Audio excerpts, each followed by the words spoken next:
Audio 4 पुस्तक समय का सदुपयोग। समय पर कार्य सफलता का सोपान। अब्राहम लिंकन जब प्रातःकाल टहलने जाते तो लोग अपनी घड़ियां मिला लेते थे कि समय क्या है। उनका समय नियम और क्रम पूर्णतया व्यवस्थित था, उसमें कभी यत्किंचित भी अंतर नहीं आता था। इसीलिए लोग उनके पैरों की एक विशेष प्रकार की आवाज़ से समझ लेते थे कि यह लिंकन ही जा रहा है, और बिस्तर पर पड़े पड़े ही घड़ियों में यदि कुछ फर्क होता तो उसे ठीक कर लेते थे। घड़ियां सभी के पास होती हैं, पर उनसे समय पर उठने और काम करने की समुचित प्रेरणा किसी किसी को ही मिलती है। पर मनुष्य के भीतर एक ऐसा स्वसंचालित क्रोमोमीटर है कि यदि उसे थोड़ा सजीव और सक्रिय बना लिया जाए तो न केवल सही समय बता देता है, वरन ठीक समय पर निर्धारित कार्य करने के लिए भी बाध्य कर देता है। लिंकन की असली घड़ी यही सक्रियता थी। यूँ उनके घर कीमती घड़ियों की भी कमी नहीं थी। अन्य जीव जंतु तो इसी आंतरिक घड़ी के आधार पर अपनी गतिविधियां चलाते हैं। मुर्गा आमतौर से लगभग प्रातः 4 बजे बांग देता है। उसके पास मशीनी अलार्म घड़े भले ही ना हो, पर भीतर वह मौजूद है। साथ ही ऐसा भी है जो न कभी खराब होती है और न ही मरम्मत को भेजनी पड़ती है। मुर्गे का आंतरिक क्रोमोमीटर समय की जानकारी उसे करा देता है और बांग लगाने की ड्यूटी पूरी करने के लिए विवश कर देता है। पालतू तोते या कुत्ते को यदि कुछ दिनों नियमित समय पर भोजन दिया जाता रहे तो वह उसके अभ्यस्त हो जाएंगे, और यदि किसी दिन उन्हें उस समय भोजन न मिले तो अपनी मांग प्रस्तुत करते हुए चिल्लाने या उछल कूद करने में लग जाएंगे। घनघोर घटाएं छाई रहने पर भी पक्षी प्रातःकाल होते ही चहचहाने लगते हैं और सूर्य अस्त होने का समय आते ही अपने घोंसले में सोने के लिए चले जाते हैं। जंगलों में सियारों के चिल्लाने का एक नियत निर्धारित समय होता है। वे हर रात को उसी समय बोलते हैं। चिड़िया दाना चुगने उड़ जाती हैं, पर साथ ही उन्हें यह भी याद रहता है घोंसले के बच्चों को किस समय भोजन देना है। वे चोंच में मुलायम बीज या कीड़े लेकर ठीक समय पर घोंसले में आती रहती हैं, और इनके बच्चे बिल्कुल उसी समय आहार की प्रतीक्षा करते हैं। समय से कुछ मिनट पहले तक वे घोंसलों में ऐसे ही पड़े सुस्ताते रहते हैं। दैनिक घड़ी ही नहीं, ऋतुओं और महीनों की स्थिति भी भीतरी अलार्म टाइम पीस निर्धारित उत्साह उत्पन्न करने और नियत काम पर लगने की प्रेरणा करती है। प्रातः सभी जीव जंतुओं के गर्भाधान काल निर्धारित हैं। मादाएं लगभग उन्हीं दिनों उत्तेजित होती हैं और एक जाति का प्रजनन काल लगभग एक ही काल में होता है।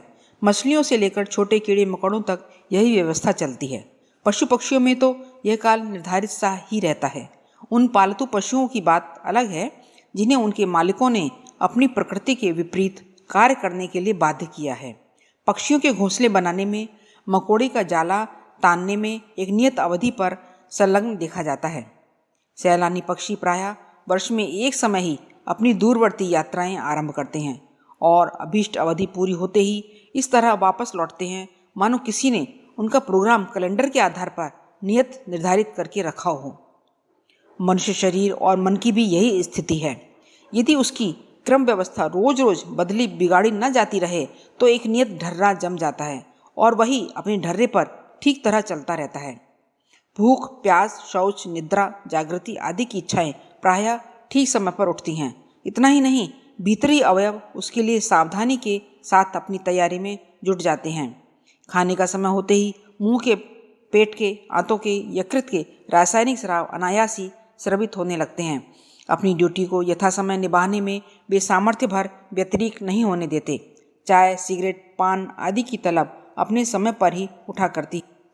यदि हम दिनचर्या नियत निर्धारित कर लें और उस पर सावधानी के साथ चलते रहें तो देखा जाएगा कि शरीर ही नहीं, मन भी उसके लिए पूरी तरह तैयार रहता है। पूजा, उपासना, साहित्य सृजन, व्यायाम आदि के लिए यदि समय निर्धारित हो तो देखा जाएगा कि सारा कार्य बड़ी सुंदरता और सफलतापूर्वक संपन्न होता चला जाता है। इसके विपरीत यदि आए दिन दिनचर्या में उलट पुलट की जाती रहे तो अंतरंग की स्वच्छ संचालित प्रक्रिया अस्त व्यस्त एवं अभ्यस्त हो जाएगी और हर कार्य शरीर से बलात्कार पूर्वक ही कराया जा सकेगा और वह औंधा सीधा ही होगा। उसकी सर्वांग पूर्णता की संभावना आधी अधूरी ही रह जाएगी। इच्छा, श्रम और व्यवस्था पूर्वक हम कई कार्य करते हैं। यह बाह्य व्यवस्था कार्यों में जितनी सफलता उत्पन्न करती है उससे अधिक अंतरंग की स्वसंचालित कार्य पद्धति का योगदान होता है। यदि वस्तुतः हम किसी कार्य को अधिक सुंदर, सुव्यवस्थित और सफल देखना चाहते हैं तो नियत समय पर निर्धारित कार्यक्रम में संलग्न होने का प्रयत्न करना चाहिए, ताकि वह व्यवस्था अभ्यास के रूप में परिणत हो सके। हमारे खाने और सोने का समय निर्धारित होना चाहिए। इसमें अव्यवस्था फैलाते रहना अपने अच्छे भले स्वास्थ्य की जड़ें खोखली करने के समान है। यदि भोजन नियत समय पर नहीं किया जा सका तो उत्तम यही है कि उस पारी की नागा कर दी जाए और दूसरी पारी का समय जब आए तब कुछ खाया जाए। समय कुसमय खाने की अपेक्षा तो एक समय बिना खाए रह जाना अधिक श्रेयस्कर है। कई व्यक्ति बहुत रात गए घर लौटते हैं और एक दो प्रहर बिताकर तब कहीं खाना खाते हैं। इसमें व्यवस्था नहीं, अव्यवस्था और प्रमाद ही मुख्य कारण होता है। यदि घर लौटना ना हो सका तो जहाँ कहीं भी भोजन का समय हो जाए वहीं भोजन का प्रबंध कर लेना चाहिए। इससे न केवल अपने स्वास्थ्य का वरन पत्नी तथा उन लोगों का भी आरोग्य नष्ट होने से बचाया जा सकता है जो देर से आने वाले के इंतजार में स्वयं भूखे बैठे रहते हैं। जीवधारियों की प्रवृत्ति में एक अत्यंत रहस्यमय और अत्यंत महत्वपूर्ण प्रक्रिया नियत समय पर निर्धारित कार्य करते रहने की है।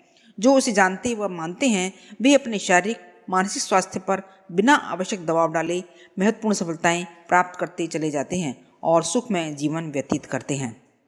समय संयम सफलता की कुंजी है। अनेक लोग ऐसे होते हैं जो वक्त का महत्व तो स्वीकार कर लेते हैं किंतु उसके पालन पर ध्यान नहीं देते।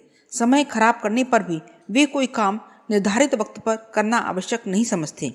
इस वक्त इस काम पर जुटे हुए हैं तो उस वक्त उस काम पर, दूसरे दिन उनका यह क्रम टूट जाता है और वे इस वक्त इस काम को करने लग जाते हैं।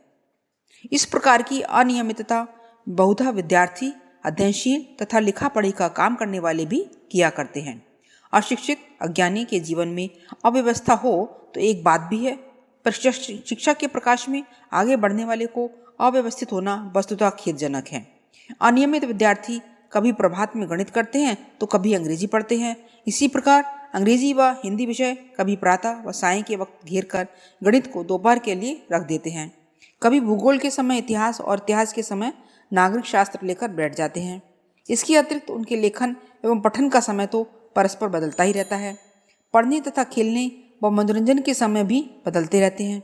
इस प्रकार वे पढ़ने, लिखने, खेलने, कूदने में समय तो देते हैं किंतु उनके समय में न तो कोई क्रम होता है और न ही नियमितता। कभी कभी उनका यह समय घटता बढ़ता भी रहता है। जिस दिन गणित में अधिक मन लग गया तो अंग्रेजी का समय भी उसे दे दिया। कभी रुचि की अधिकता से इंग्लिश गणित का समय ले जाती है। इस प्रकार वे अपना अध्ययन कार्य करते रहते हैं किंतु किसी निश्चित समय सारणी के अनुसार विषयों में गति, योग्यता एवं आवश्यकता के अनुसार ही समय देकर बनाई गई समय सारणी का पालन करने वाले विद्यार्थी अनियमित विद्यार्थियों से कहीं अधिक श्रम एवं समय के सदुपयोग का लाभ उठाते हैं। इसी प्रकार बहुत से अध्ययनशील व्यक्ति अपना समय तो खराब नहीं करते परंतु उनका अध्ययन क्रम निश्चित एवं निर्धारित नहीं होता है। वे कभी किसी एक विषय के ग्रंथ को पढ़ते और पूरा किए बिना ही दूसरा शुरू कर देते हैं। कभी कभी एक ग्रंथ को कल के लिए अधूरा छोड़कर उसके लिए निश्चित समय पर दूसरा ग्रंथ आरंभ कर देते हैं।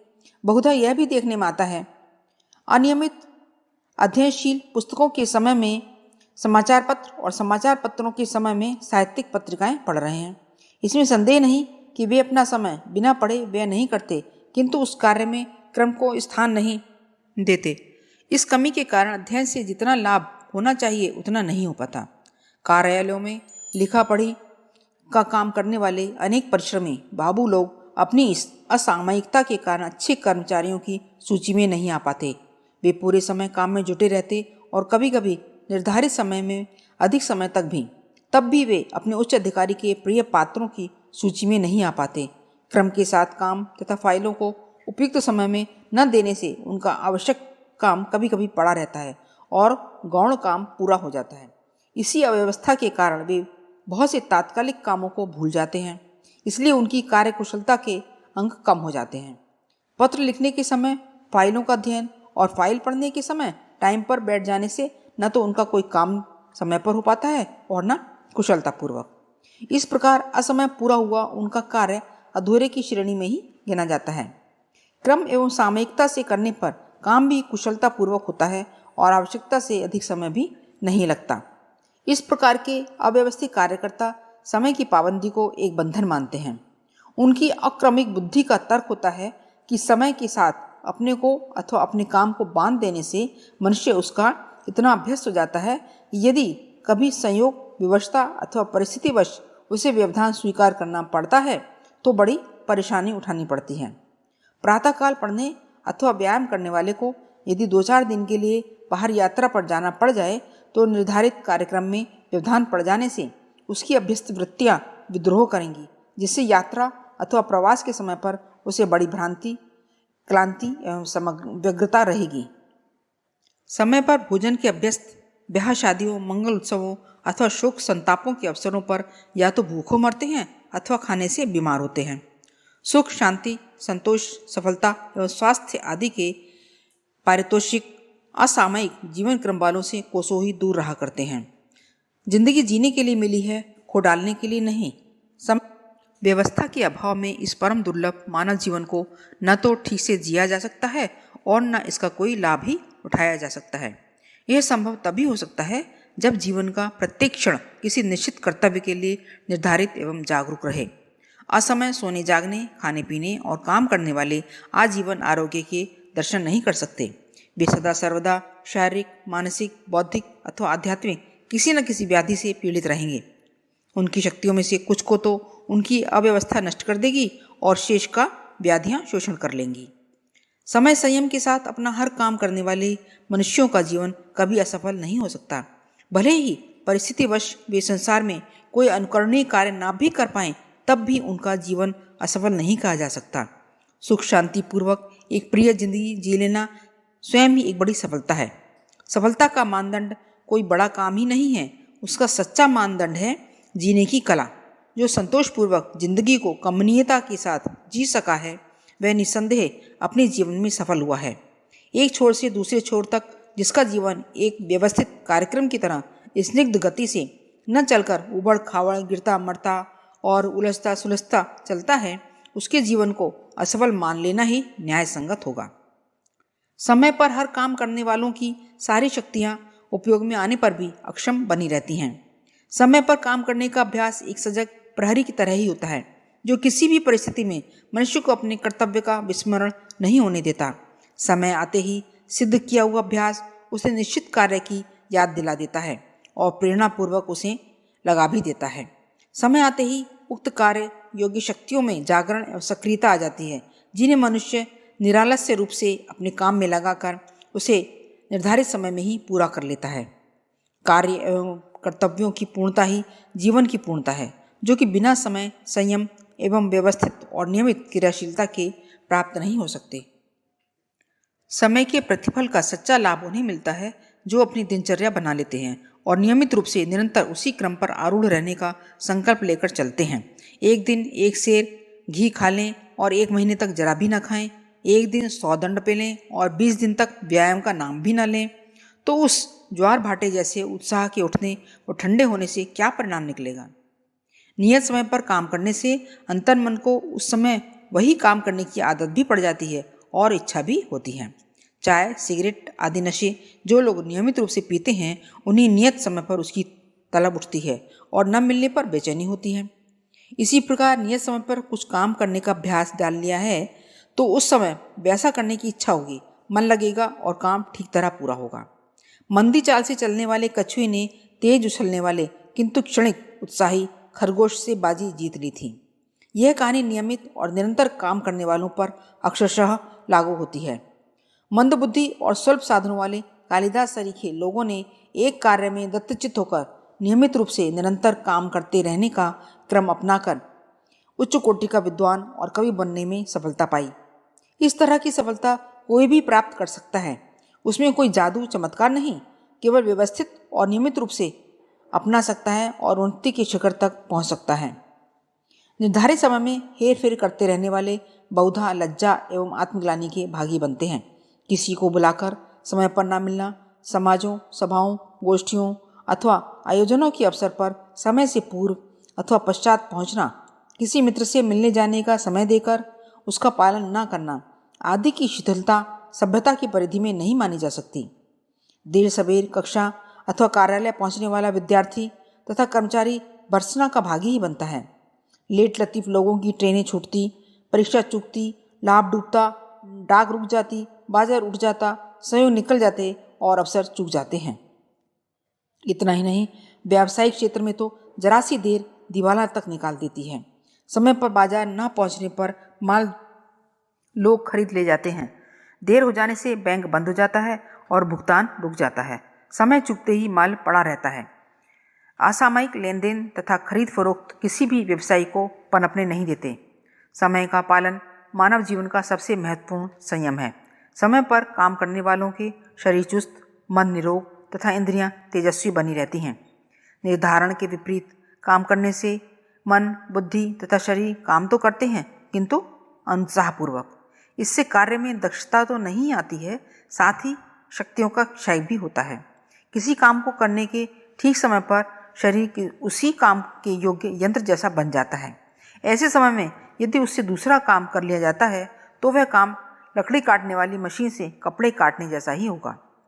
क्रम एवं समय से न काम करने वालों का शरीर यंत्र अस्त व्यस्त प्रयोग के कारण शीघ्र ही निर्बल हो जाता है और कुछ ही समय में वह किसी कार्य के योग्य नहीं रहता। समय संयम सफलता की निश्चित कुंजी है। उसे प्राप्त करना प्रत्येक बुद्धिमान का मानवीय कर्तव्य है।